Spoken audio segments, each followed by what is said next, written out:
Hi guys, this is Christy Polio, ang negosyante ng may disco na. Imbis na i-share ko sa inyo yung renovation ngayong 2025 para sa ikagaganda ng aming bumaki kaming meron ng tindahan dito sa aming bahay.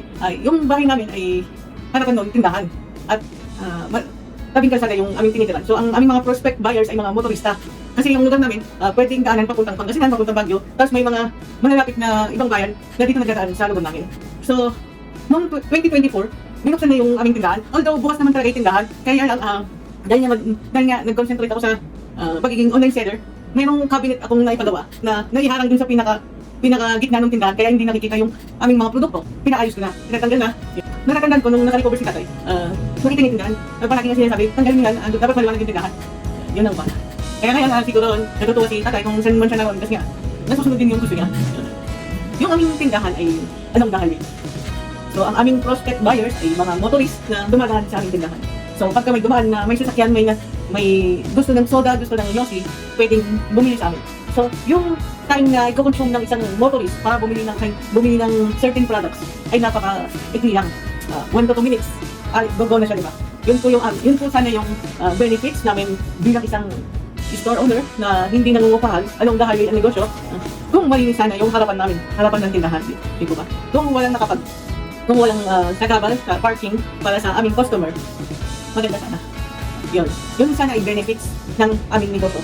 Na yung aming negosyo ay along the highway, nakatayo sa gilid ng kalsada.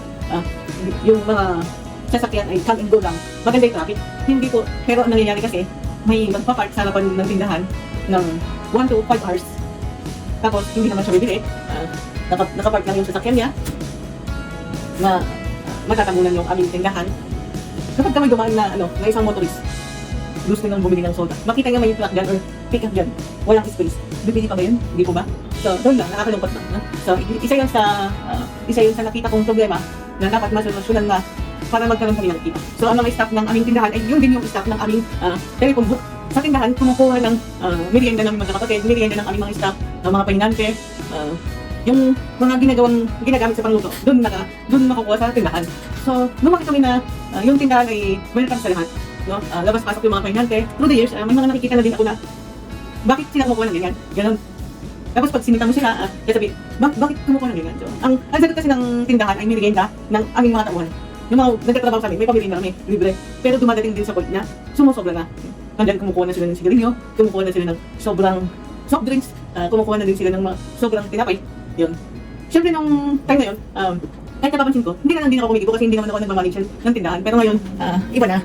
Kasi masyado nang mahal yung bilihin, kailangan maging, kailangan maging stricto na. Di ba? So yung tindahan namin ay hindi siya walk-through, pero welcome yung mga iba na pumasok, nakakapasok sila. So, in our part, parang hindi secured. Time ng pandemic days, pagka lumilibot ako sa palengke, nakikita ko may mga nagiging harang na yung tindahan nila. Abot-abot na lang, may maliit na bintana. So, syempre, kami na, nasanay kami na dun sa tindahan, walang ganun. Kaya di ba nauso yung social distancing? Yun. Noong time kasi ng pandemic, pinutol na din yung telepono. Kasi nga, wala na yung social distancing. 2020 nun, tanda ko, nag-confine ako for 3 days kasi nga po, nagkaroon ako ng food allergy. So, iniwan ako dito sa tinda. Pagka iniwan naman ako dito sa bahay, 1-2 oras lang dadating na sila eh. So yun, nasa harapan ako ng computer, yung tindahan naman kasi namin, hindi siya mabili. Lalo na pagkapatay na oras, pagka 1 PM hanggang 3 PM, halos walang dumadating na customer. So, naiwan ako. Nandun na ako nakaupo sa may harapan ng computer. Kaya ako mahilig ako na pagka nanonood, biglang makakatulog. Lalo na nung time na yun kasi nga, kagagaling na ng hospital, dahil sa mga gamot na nainom ko, syempre nakakatulog. May gumising sa akin angel, bigla ako nagising. Tapos nasa tabi ko na siya. Ang sita ko dun sa customer, bakit ka pumasok? Kasi yung tindahan namin, although bukas yung tindahan, hindi siya pwedeng pumasok ng ganun lang. So yun, ang sabi ko, nung nagising ako, tanong ko sa kanya, ba't ka pumasok? Ginigising kita, hindi ka nagising. So, nag-overthink ako. Ilang seconds ba na nandito na pala sa tabi ko yung babae bago ko nagising?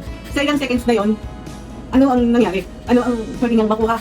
So, yun, parang wake up call ko na kailangan may gawin. Kasi nga, may sakit ako. Hindi ko pwedeng, ipag walang bahala na may pwedeng mangyari. Di ba? May pandemic times pa naman. So, yun, pinilit ko si nanay, pinilit ko si tatay. Si tatay ayaw kumain kasi nga gusto niya yung store namin. Katulad ng din dati na welcome lahat ng customer. Pero hindi pwede. Kasi nga, may comorbidities kami. So, may sakit ako, tapos yung parents ko may edad na rin, di ba? Tapos pandemic days. So, kailangan i-consider lahat. Pandemic days, meron kaming comorbidities. So, yan.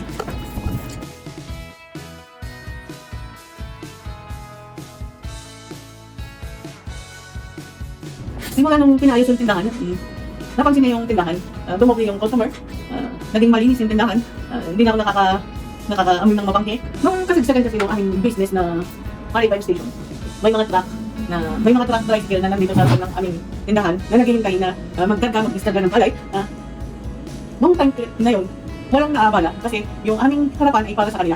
No? Pero ngayon, yung mga nakapark sa harapan ng tindahan ay mga customer na mga kapitbahay ng aming establishment. Don't get me wrong, hindi ko pag-aari yung kalsada. Pero benefits namin na yung aming tirahan ay may tindahan sa harapan along the highway. Advantage namin bilang isang business owner na magkaroon ng tindahan sa harapan ng bahay. Advantage pa ba namin ang location namin kung magiging parking lot na lang ng ibang establishment, di ba? So, kailangan may gawin para kahit pa paano ay hindi namang gawing basurahan, hindi namang gawing tapunan, hindi namang gawing CR ng ibang tao yung harapan namin. Kailangan maayos kahit pa paano. So, yan.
Shoutout po sa mga new subscribers ng aking channel, sa mga nagko-comment.